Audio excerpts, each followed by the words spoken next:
করণীয় বা সন্তানদের প্রতি বাবা মার করণীয় হলো যে সন্তান জন্মের পর তাহনিক করাবেন। তাহনিকের এই আমলটা আমাদের সমাজে অনেকে জানেনও না। এই মাহফিলে অনেকে আছে হয়তো জীবনে প্রথম শুনছেন।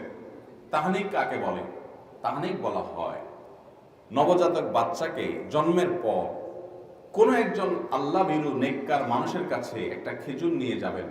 তিনি খেজুরটা একটু চাবিয়ে, এটা যখন একটু ভিজা ভিজা হবে, এই যে আর্দ্রতা হবে, ওই বাচ্চার ঠোঁটে একটু ধরবেন, হালকা একটু লাগাবেন, তার জিহ্বায় ঠোঁটে হালকা শুধুমাত্র স্পর্শ করবেন, যে শুধু স্বাদটা সে পাবে, ব্যাস। এটাকে বলা হয় তাহনিক। বিসমিল্লাহ বলে কোনো একজন আল্লাহ ভীরু মানুষ এটা চাবিয়ে তার মুখে ধরবেন। এটার প্রভাবও বাচ্চার জীবনে পড়ে ইতিবাচক ভাবে, এবং বাচ্চা নেককার, দিনদার, পরহেজগার, মুত্তাকি হতে সহায়ক হয়। এই তাহনিকের আমলটা আমরা অনেকে জানি না।